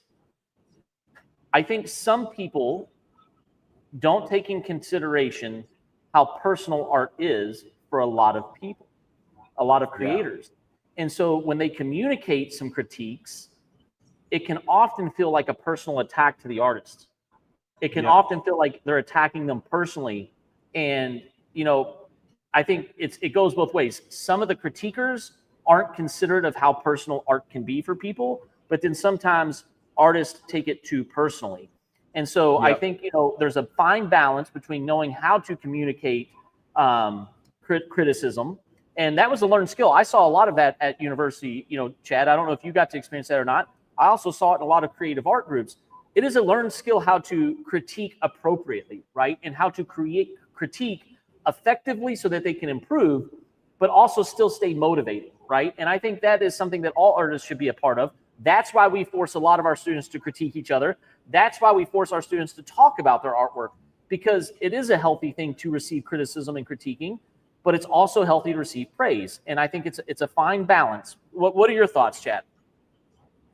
Yeah, I think for some people, unfortunately, the process of critique, it almost becomes like a self-justification, or a, it makes yourself feel better as an artist when you can, point out things in other people's art. But there is definitely a way to, it's like anything, you have to tell people things with tact and with respect. And so you can, I think of years ago, I had a conversation with someone at work, and I had to tell them something that was very difficult. And the way I said it was so offensive that the person walked away crying. Oh, wow. And I didn't know that till later. But then I went and asked my friend the same question. And the way my friend was able to talk to them comforted them. And we gave them the same advice. It was just the way we had said it. And I have to be very careful about that and realize, like, when someone's making a drawing, it's like almost like they're putting a part of themselves on the paper or on the canvas. And so you have to realize, like, okay, there's something about, being direct. I feel like you do need to be a bit direct. You don't just tell everyone their artwork is amazing. But at the same time, like, if you just constantly just tearing something apart, that's not helpful. Or you're tearing them down and taking away their motivation for drawing. But, we talked about this before. Some of my best instructors have been the ones that have been the hardest on you, because they want you to get better. They don't want you to settle for something that's good when they know that you can do something that's great. Great might not be there yet. It may take some time to get there, but if you're just so fascinated with your own goodness as an artist, and you're missing out on the fact that you can be a great artist, well, then it's your job as an instructor to let you know, hey, you're not as good as you think you are. Like, you have so much potential, but the only way to get there is to become dissatisfied with a healthy dissatisfaction with who you are and where you're at right now. Yep. Well, I still hold to kind of that praise, critique, and then coach. You know what I mean? Like, I always try to find something that's good, because I think, especially for a lot of our students, and you might feel a little bit different, a lot of our students are putting themselves out there for the first time. A lot of them are, we talked about it earlier, a lot of them are coming back to the creative arts. A lot of them are insecure anyway, right? A lot of them have that insecurity. And I think when you get to a certain point, Chad, as a coach or as an instructor, you pick up, and I think your example of your coworker was beautiful, right? Like, you obviously you didn't do it, perhaps as well as you hoped you could or should have or whatever. But as an instructor, you can kind of learn what each student needs, right? Yes. What do they need? Some students need a little bit more praise. Some students, and they respond better to their criticism, right? What's going to motivate them to receive the most out of the courses that they're participating in? And I think if you can do that, that is a great way to be a mentor and a coach, right? Because everybody receives it differently. And I strive to do that. I don't succeed at it very often, but I try very, very much so to find what is unique to that individual student and how are they going to achieve, as you put it, right, that success, right? That success of what their goal is or their improvement. What is it going to take to get them there? Sometimes that's a little bit more praise, and sometimes that's being a little bit tougher. That's exactly right. Because you can have two students who, they need to grow as an artist. You can, to one student, motivate them through positive feedback, where you just encourage them in the things that they're doing great. And you have another student where they don't need the positive feedback so much. They need some of it, but they really need more correction. They need more like, this is great, but this part is really not your best. Now, if you use that same critique with the first student, you might tear them down. They might not they might fall apart, And so you really, as an instructor, it's always that delicate balance of trying to push your students up to that point where, if you push them too far, they're going to start responding negatively. But at the same time, like, you don't want just complacency and just be like, hey, this is, what you're doing is great, because the Then the very course sense is of why pointless. we're here. Yeah, What's that? exactly. Then the course is pointless. Then why are you even Exactly. taking a lesson? Why are you even taking a course? That's exactly what I was going to say. That's the whole point. Yeah. I also think it's interesting, though, because I think when we talk about these kind of things, the general audience tends to think it's only towards younger artists. It's this way with artists of all ages, right? I mean, and I'm guilty of this too. There are times that people give me critiques and I feel like crushed. You know what I mean? I'm like, oh my gosh, couldn't you have said something nice about it? Yeah. But then when I go to like you, or when I go to Thomas, or when I go to other artists, I don't need the praise so much from you guys, because I trust that you're going to help me be better. Does that make sense? I'm trusting that you're going to be honest with me so that I can improve constantly. And I think it's healthy to know who those people are in your artistic journey, right? Find those people that you have faith and trust in, that will coach you correctly. And even if they tell you the hard truths, you trust that they're doing it to help make you be better, right? If you just randomly walk up to a stranger and you ask them, what do you think of my artwork? You better be prepared for what they're going to say, because you don't know if they're doing it maliciously or if they're giving you good feedback or whatever. That's why the art community is so important, guys. That's why I got to turn my head around for this one, Chad. That's why it's so important to be involved in something like the Visual Arts Academy and Studio, or to be involved in creative groups, because you can hopefully you can build up a trust factor with them, that they will motivate you and encourage you and give you feedback that you take to heart, and it doesn't crush you, it doesn't hurt you. That's why having an artistic community is so important. That's part of the reason we do what we do here. And I hope that if you don't find it at V.A.A.S, you find it somewhere else. Thomas has this great saying, our co-founder, and you've heard me say this, Chad. I know you've heard me say it 1,000 times. You don't have to create in a vacuum. You don't have to be isolated. And if you want to be isolated, that's okay too. I'm not knocking that, but you don't have to be. And as we talk about critiques and criticisms and feedback, if you trust, like I trust Chad and Thomas to the ends of the earth when it comes to my artwork, I'm going to go to them and say, hey guys, what do you think of this? What do you think of that? And if they're hard on me, I know that they're not attacking me. I know that they're actually trying to help me and help me be better. And only through having strong relationships, strong, camaraderie, and a desire to constantly improve each other, that's why I don't want to say it's safe, right? I don't want to use the word safe, Chad, but it's comforting knowing that their feedback is given in the right fashion, in the right manner. And boy, that feels great. I don't know if you feel that same way or not, but I think it's good to have that community and that group that you can trust and know that even if they're hard on you, even if they're pushing you, that's why some of those mentors that you talked about, those professors, you trusted that they were there to make you better. Oh, 100%, 100%, especially if, you're a younger artist, and let's say your whole life you're just told how amazing of an artist you are. You're going to get to a point in which you run into another artist that's better than you, or you're going to run into a situation where you don't get accepted for that position or that job or that freelance opportunity, and your world's going to come crashing down. Like, you need those people in your life that are willing to tell you, hey, you need to work on this. Yeah, that looks great, but this needs improvement. Or you don't need to be told all the time how much of an amazing artist you are, even if you are an amazing artist, because there's going to come that day when you will be humbled at some point. So it's not so much, it is to be encouraging, but it's not loving if you're just constantly being told how wonderful and amazing you are. You need those people in your life that are going to be truthful and honest with you, and point out the areas that you need to work on. And that's just for your good in the end. I would have loved to have been a fly on the wall of, like, the really progressive art groups, right? Like, the pre-Raphaelites, when they would have meetings, or the post-impression, you know what I mean? Like the Dadaists. Yeah. I would love to have been a fly on the wall at those meetings, because I can, we know some of their individual unique personalities, right, Chad? We've seen, we have history books, we have resources. We know that some of them are very powerful personas. Could you imagine those 4 or 5 having tea or coffee together, or having a drink together, and seeing what kind of criticism maybe came out of that? I mean, could you imagine? Oh gosh, yeah, no, yeah, I can't imagine. Not just but I can imagine the things that they were talking about.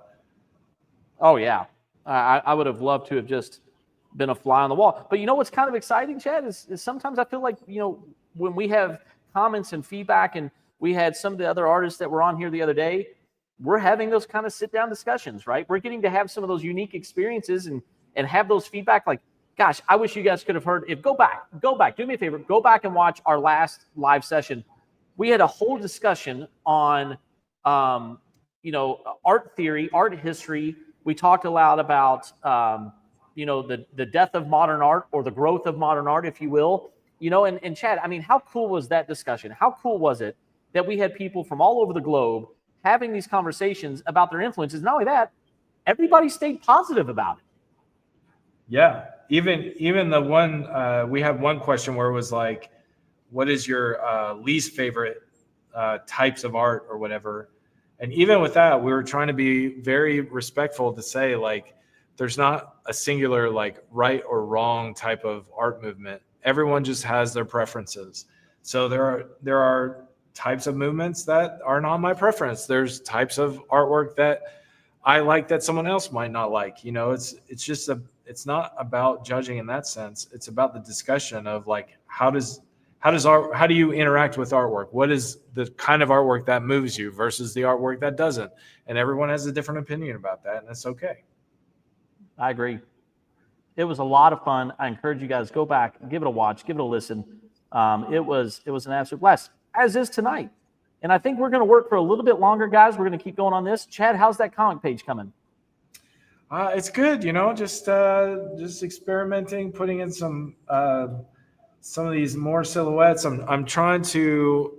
There's a real balance here because I've got a lot of detail right in this area, and it's kind of creating some busyness that I want to be very careful about, because I want these silhouetted figures in the center here to really stand out. But if I start adding too many details, they start getting lost in all of it. Yeah. So these are the silhouetted figures I really want to stand out. And unfortunately, some of this detail is starting to take away from that. So I need to figure out what I'm going to do about that. I might take out some of this in here. I might even just take out this bed in here, maybe. I have the freedom to do that. So I might have to do that, because I really want your eye to focus on this area right here. And right now, even as I'm drawing, I'm like, well, some of this might be too much. So yeah, I was going to say, kind of like, it sounds like what you're saying to me, correct me if I'm wrong here, is you love the detail, you love the environment building, the world building and the environment building, but you're being conscious that all those extra additional little details don't take away from your focal point, right? You don't want just, you're being very conscious about where the viewer is going to view this panel or view this section of the page. Yep. And you don't want frivolous detail and frivolous information to distract the viewer from seeing what you want them to see. Is that sound about right? That's exactly right. I love high resolution drawings with lots of detail. I love that. I try to do that for myself. I always tell people that detail makes unreal things seem real. So I like to put a lot of detail in my drawings. But the disadvantage of detail is that your drawing can become almost muddied, I guess you could say, or confusing or overwhelming to where you miss the whole point of the drawing. So you have to, it's got to be a balance. You got to put the detail where it needs to be to serve the drawing. Well, and what's funny is because you write your own books as well, right? And a lot of people may not know that you write these books also. And I try to write also. I have a novel series that I've been working on for a number of years. And what's funny is I'm incredibly descriptive, right? I love the writing where you can visually see it. I was very much heavily influenced by Tolkien and I was by Brian Jakes, and the Redwall series and all these beautifully crafted worlds, right? World building. Well, one of the number one critiques that I got of my first novel, The Golden Rule, is that there was almost too much of that, right? And they go, there's almost too much detail that it slowed down the pace of the progression of the story. That's in writing, but that can happen in artwork also, right? I mean, that's another thing that can happen in a visual story, because all we really are doing, especially in sequential art. Now, sequential art is the combination of words, panels, and images, right? Combination of multiple words, multiple images, but it's still storytelling. All we are doing is telling a story. Even in my painting here of my daughter, it's a singular image, but the goal of this painting is to tell a story, right? And so you may not notice it. You guys may not even be able to see it, but I'll see if I can pan down for you guys. If you guys look under her arm, right under her arm is a weird kind of shape there. And you guys may not be able to see that very well at all. But what that is that's actually my toddler's little power pedal plastic car kind of thing, right? I'll see if I can show you guys down there a little bit. It's like this weird little blob. And it was super detailed. But when I placed it and started painting it with a whole bunch of detail, Chad, it was distracting from my focal figure, right? It was distracting from her. So I made the conscious decision. I'm going to blow it out, right? Make it like a depth of field, right? Push that element back, soften it up. So that way it's not distracting from my primary storytelling element, which is my figure and these strong vertical lines moving up and down the piece, right? Because if I just put this thing right down here, and I apologize, guys, I'm holding on to a painter's palette, but if I hold it right down here and this was super detailed, you're instantly going to look here rather than where I want the vertical lines to bring you. It's like a stop sign. It would have made you just go boop, boop, boop. And I'm trying to have you vertically go up and down this piece. That's the whole goal, is that you should ultimately reside on her face, see the change in her childhood innocence moving into young adulthood, and the confidence that she has in this pose, in this strong balanced pose. The goal is that she's holding the wall up, the wall's not holding her up, right? That's kind of the story. And if I didn't make those conscious decisions about some of those details, you lose that storytelling element. All of a sudden, the viewer gets hung up on that, just like you're talking about with that second background element, right? Where is the human eye looking? Are they focusing more on that? Are they focusing more on your main character and the story that's taking place in that segment of the drawing? That's exactly right. And so as you were describing that, what I did in my drawing is I took out this bed and made it into a table. Like no one has to tell you what, like, not like, it's my story. I can do whatever I want. It doesn't have to be another bed. And so just as I'm looking at the composition, I feel like that really helped because it really cleared this area up. And let me take that large, Chad. Sorry to interrupt you. Let me take that large. So that way everybody can kind of see that a little bit better there. Are you good? Yeah. So this bed here, I was trying to recreate here as in a second patient. But the problem was the details in this area were confusing this figure. And so it was getting lost. And there was just too much detail in here. So what I decided to do instead, and this is still really rough, I need to go in and refine it, but I turned it into a sort of table. And so that cleared up this area in here and really makes this silhouette stand out, especially when I clean it up a little bit more. And it preserves the focal point right here. With too much detail here, then all of a sudden this whole area gets included in. But with the silhouette, you want some space around it to really get your eye focused on this area. And putting too much detail in this area really confuses it too much. So I just decided at the last minute, I'm just going to change, make this a table, and continue detail down here. Now, extra detail in this area will work out great because it'll become a separate chunk that I will kind of look in and look at all these little details. But because there's so much detail over here, it will help this other main focal area stand out. Absolutely. And I think the beauty is some of that, Chad, is conscious and some of that is subconscious, right? Some of it is you've drawn panels, you've drawn scenes and environments enough over time that you intuitively kind of know things are happening and things are not happening, right? So you're intuitively doing it because you practiced and worked on this for so many years and done so many different things. But part of it is a learned process. Correct me if I'm wrong. Part of it is being able to sit down and critique and discuss and learn what makes a good composition, what makes a good layout, where is a good strong focal point. And that's something that I encourage all artists to do. I was actually, she was on here and I talked very heavily about Patricia with some of our watercolor paintings. I don't know if Patricia's still watching or not, but one of the things that we stopped in the middle of one of our classes. We were doing some watercolor washes and we had an entire hour-and-a-half conversation, Chad, about compositional layout. You know, why do we like balance versus unbalanced, or why do we like unbalanced versus balanced? So we had a lot of that because it was something that we had to discuss. And I think it was probably one of the best classes we had, one of the best sessions we had. We do have a really great, strong question here. I'm going to put it up here for you to see, Chad, if you can see that. We've got it from David. David, so great to see you join us. Thank you, sir. We're so excited that you're here.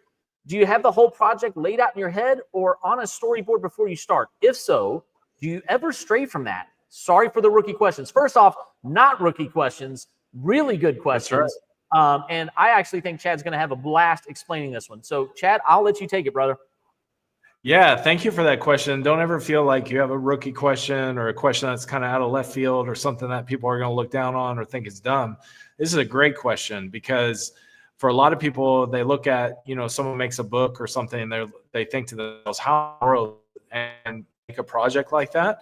And so this is a wonderful question. So I do a little bit of both. And so before I start a book, I have it kind of like floating around in my head a little bit. I'll start thinking about scenes, thinking about some dialogue, about interaction, those kind of things. But I will go in and lay out the whole book. So in what's called thumbnails or storyboards, and so I can figure out the pace of the story, I can figure out the position of the pages, all those other smaller details. But it's not set in stone at that point. So yes, I do stray from it occasionally. I'll change the story or I'll change a page. For example, on this page right here, the thumbnail, I can show you the thumbnail. I have it right here. Hold on 1 second. So the thumbnail looks a lot different than the final product. So I'll show you what my thumbnails look like if you can really see them here. So yeah, they're small drawings, as you can see, very, very loose.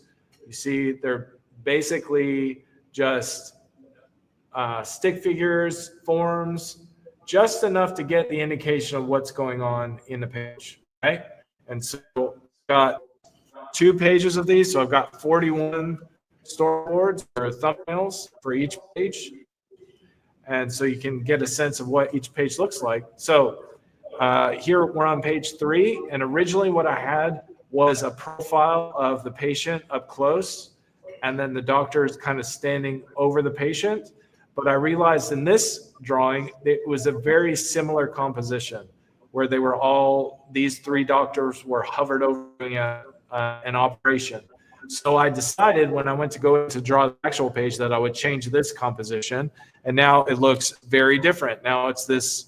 Well, you can't see the whole thing. Let me lift up the camera. It's now this very open, large room environment, atmosphere scene, if you want to say that. And this little scene of them standing over the bed is way back in the background now. And so I did that consciously. I changed that part of the composition because how the other pages were looking at the time. So yeah, and same with the story. Like in the story, I originally intended that the 2 main characters, Lazarus and Naomi, were going to leave the planet together. But in the story, I've changed that as well, where towards the end of this book, Naomi is going to leave the planet and Lazarus is going to stay behind. That's going to change huge things about the future story. So, and that's okay. I love that. I love the idea of the unknown in the future and changing things on the fly. So your thumbnails and your storyboards are kind of a guideline, but it's not anything like a law. It's not set in stone. This is how it should happen.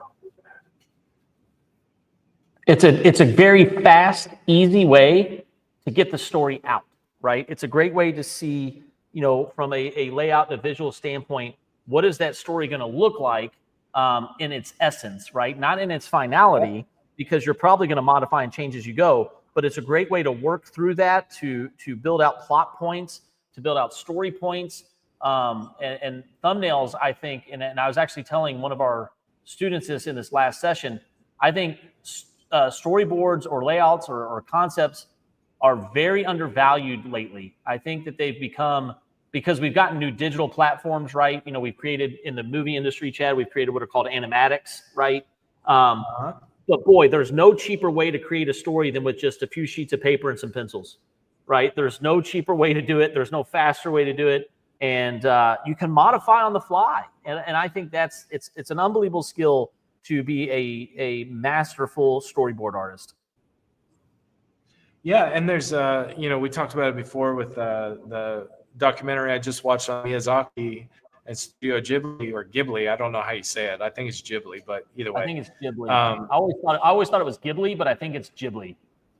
Okay. Well, either way, their process is they'll start animation before all the storyboards are done. Miyazaki is the one that does all the storyboards, so he'll start the storyboard process, start animating it, but halfway through the animation, he's still working on the storyboards, and so he might actually change the ending. Like he might, like the animators have no idea how the story's going to end, but they're still working on the animation for the movie. And they don't find out till later when he's finally done with the storyboards. And even after the storyboards are done, he might change the ending of the story. So in the documentary, there's one of the films, I forget what it is, Wind Rises or something. I can't think of the title of the movie that they made. But you see in the documentary that the ending changed a few times once in the process of the storytelling, or the storyboards, and then once in the animation process, and then once I think again when they were doing the voiceover. And so yeah, it's the same thing with it. Or you think about the Marvel way of drawing comic books. Oh, right. Some people draw out storyboard after they have the whole thing written out. They'll have dialogue written. Whoever writes it will tell you page 1, panel 1, page 1, panel 2. They'll tell you every panel, the way it looks, what the action is going to be, what words are going to go in each panel. But the Marvel way was a bit different, where the artist and the writer would get together, and the writer would say, well, this is generally how it's going to go. And then the artist would draw it, and then put in the dialogue afterwards. I work in the Marvel way, where I'll storyboard it out. I'll have an idea of some of the things that are going to be said on certain pages. I may even come up with like a line or two that I really want to hit on a certain panel, and I'll write that down. But the rest of it, I usually write after the drawing is done. So the storyboard is my way of pacing the story. I know how I want it to start. I know how I want it to finish. And then I kind of work out the details as I go. And some of those details may change as I draw, for sure.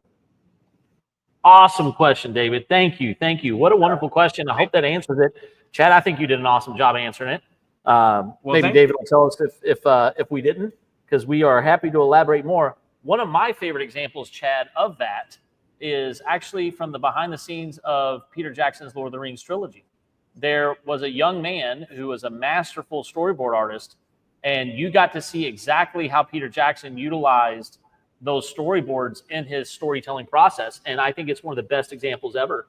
If you ever go back and watch the extended editions of the releases, there's the behind the scenes footage, and it's brilliant. It's absolutely one of the greatest, and he's phenomenal. I mean, this young man, he's not young anymore, obviously, but his work was, I mean, they were beautiful pieces of artwork just being used as storyboards.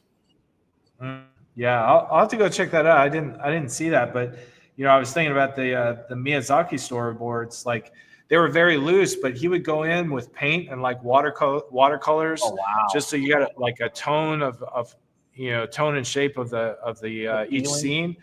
Yeah, they were like, they're beautiful. You don't see them in detail in the documentary, but some of them you do catch glimpses of. You're just like, these are like an art form in and of themselves. They're just 100%. So beautiful. I agree with you. I think it is an art form in itself, right? I mean, I think obviously it's an art form with a bigger end goal, right? It's a process, but I think even on their own, they could be appreciated as beautiful works of art. Because this is something that I'm very passionate about, Chad, and maybe this will be one of our last discussions, guys. We've got about 10 more minutes in today's live session. I love seeing underdrawings. I love seeing that quick line work, that movement, that energy. And you tend to get that with storyboards, right? Because you're not investing so much time to refine it and detail it and quote unquote, hard line it, right? You get that beautiful pencil movement. You get that heavy energy. And I love seeing that. There's so much that's said without being said. You know what I'm saying, Chad? Like, there's a lot that's implied in those pieces of art. And I think they tell such a unique story. I'm gonna watch that movie that you're recommending with Hayao Miyazaki-san in Studio Ghibli, and I'm gonna come back and I'm gonna really chat your ear off about it, because I'm excited to see these. Oh yeah, it's beautiful.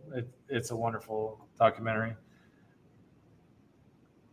I don't watch a whole lot of anime, and so I've not seen a lot of Studio Ghibli movies. So it was really interesting to get to know, from a limited sense, but to see Miyazaki and his daily routine and like his his relationship with the animators and the other people at the studio. And yeah, he seems like incredibly fascinating man. And you know, he probably has those moments where he's super intimidating and you know, you're afraid to be around him. Yeah. And then he has those moments where he's very sweet and encouraging as well. So he's a fascinating figure. And see, I'm the opposite. I was exposed to Miyazaki-san I wouldn't say, well, no, I guess I was. I was like 16 years old, and I was exposed to Princess Mononoke, which is my absolute favorite Ghibli film. It's absolutely the most amazing story. I think it's just spectacular, Chad. I just think it's amazing.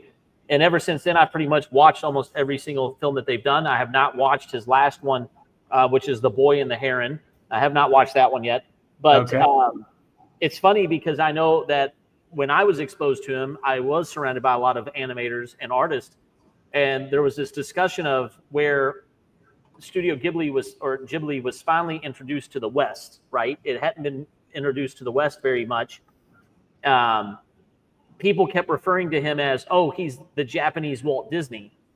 And we happened to have a student who was from Japan who was spectacular, and they were visibly upset. And they came in, they said, no. Walt Disney is the American version of Miyazaki-san. Like, you know, like it was, and granted, Miyazaki-san's still living. Walt Disney has passed and aged and passed, but it's interesting, right? Because there's a different perception of the films that Walt Disney was known for versus the Japanese style. And we still see this in Japanese animation today, right? Versus Western style animation. Well, you could argue that with the French comics and French cartoons as well, right? Yeah. And some of the European ones, the Italians.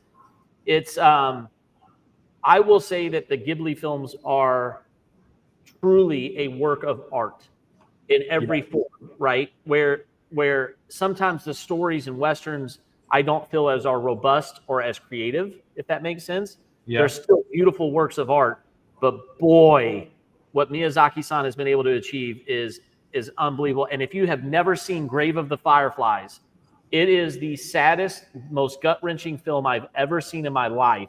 And I think it was by Miyazaki-san's assistant, or it was produced. He's connected to him somehow. Chad, it is the most gut-wrenching. I've only seen it once in my life, and I think I saw it when I was 17 or 18, and I can't watch it again because it's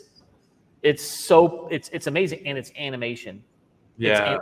And it's just the most powerful film I've ever seen. I want everybody to watch it, but don't watch it because it'll tear you up. It'll tear you up. Maybe just read the Wikipedia synopsis or something. All right. You know, but it's amazing, and I think there's a different approach.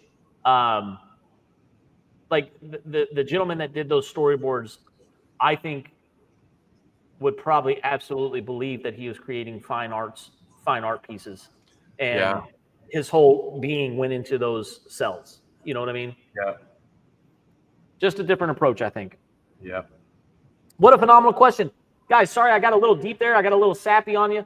I apologize for that. But obviously, there's a lot of passion that goes into a lot of these artworks. Again, we're so honored to be here today. We're so excited to be a part of this, to be live with you guys. Thank you guys for all the questions, for all the viewers, for being with us. We're going to wrap up here in just a minute or two. But what a phenomenal experience, Chad. What another great day of going live. Oh, yeah. I love going live. It is literally one of my favorite things about being here at the Visual Arts Academy. I know it's something that we had talked about before this place opened, and it's so fun to see it happening. And I love it. I look forward to it all the time. I mean, that's why I even texted you early this morning. We going today? Are we doing it? I'm ready. Absolutely, I was looking forward to it. So absolutely. And we're going to go again live. We are going to eventually in January put together a schedule for you all. We're going to, so that way you guys can have some consistency in knowing what we're doing.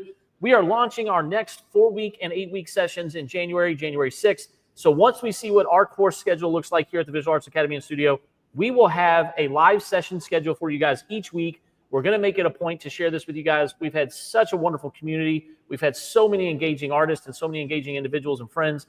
We really want to continue to do this live on a regular basis. Our next one is going to be after the new year. We're looking at either the 3rd or the 4th of January, and we've got a special guest coming on. Co-founder Thomas Tupper is going to be joining us, He's going to be going live with us as well, which, Chad, that'll be our first time doing 3 people. And Yeah, I'm curious to see how that goes. I am too. I'm looking forward to hearing Thomas and all that he has to contribute to our conversation, even when he's reached out to you through, I don't know, through your phone or whatever. I can't. I can't see his comments, but whenever he's reached out, it's been really helpful and beneficial to everyone. It's going to be a blast, and we hope that you guys enjoy this just as much as we do. Not only that, it forces Chad and I to get a lot of work done. We get to sit here and paint and draw for 2 hours, which is just an absolute joy. A lot of times he and I are instructing and we're teaching, and we don't get to work on our pieces as much as we like in a day or in a week. And if you listened earlier, Chad talked in depth about his schedule. I'm sure he's happy to share that with you guys. We're going to continue to talk through that. It's a brilliant schedule to kind of keep you motivated, keep you completing works of art, keeping your creativity going weekly, week in and week out.